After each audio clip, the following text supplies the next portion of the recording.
All right, welcome to the part 2 of our discussion on stolen destinies, money rituals, and the devil. So we are now talking about money rituals. Does it exist? Absolutely yes. Is the devil involved? Absolutely yes. Does it work? My answer will be yes and no. Does it work? Yes and no. So the question is going to be, how does money ritual work? So this is what I think from my own perception and observation, how money ritual works. The devil's main mission in money ritual is the soul of the ritualist, that is the person who kills another to make money. It is the soul of the person that has been mortgaged that is the devil's most important asset or mission. That's what he's looking for. So when somebody kills another person to make money, the devil has got what he's looking for, because the Bible says the soul that sinneth shall die. And if you read 1 John chapter 6, the Bible tells us there's every wickedness is sin, but not all sin are deadly. So the church has a teaching on what we call venial sin and mortal sin. It's there in 1 John, right? It said not all sin leads to death. Some lead to death, some do not. That's what it's called by mortal sin and venial sin. So when somebody kills another person for money, the devil has now a hold on the person's soul, right?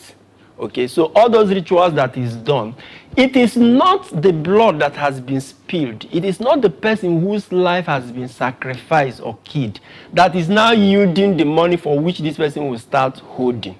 No. What happens? First and foremost, there is no statistics to it, but I am very sure that more than 90% of those who do money ritual end up not having that money. If they come out and tell you, we see more than 90% of those who do they eventually don't have the money. That's one proof that it is not the blood, or it's not the life of the person you kill that is now vomiting the money. What I think happens is the devil works with the system of this world. Having got people who are in political and economic positions, people who are controlling economic, political, and sometimes even religious powers and influences and affluences. So when somebody kills, he's initiated into that group. Okay, if he's lucky, then he is now introduced to all those who are in charge, who have political, economic, and social influences and affluences and connections. They will now connect that individual, and he will now start experiencing financial breakthrough, in quotes. That's why you see that all those who are accused of money ritual, none of them is idle. They have something they are doing. They are either manufacturing, or they are selling something, or they have service they are offering. And then they now have patronage because of the connection of members of that group. This is actually one of the secrecies of what people call secret cults.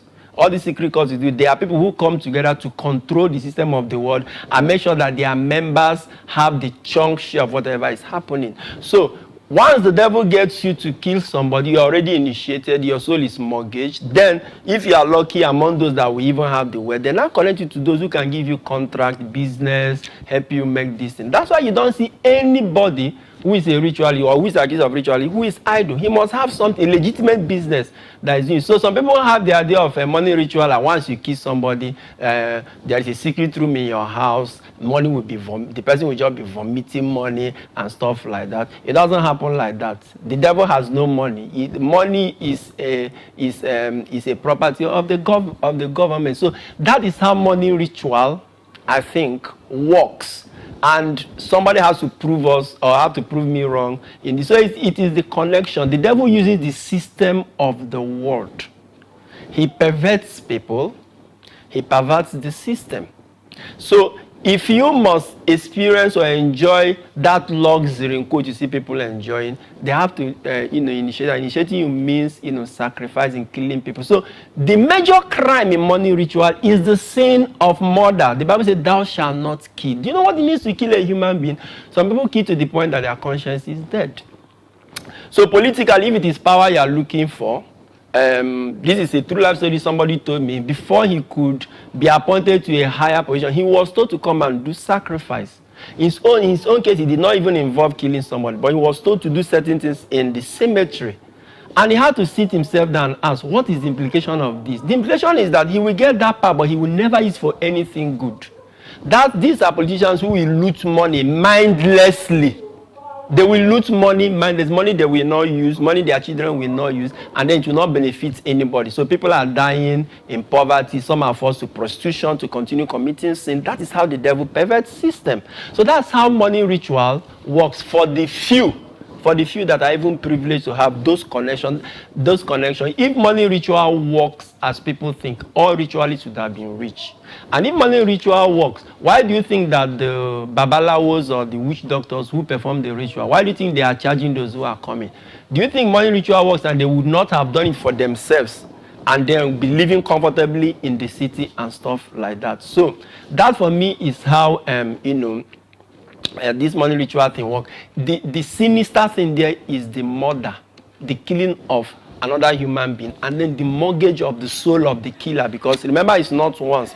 They can kill one to sustain it. They will be told to sacrifice again and again, and they are getting deeper and deeper into the kingdom of darkness. So that is how I'm telling you, that this thing works.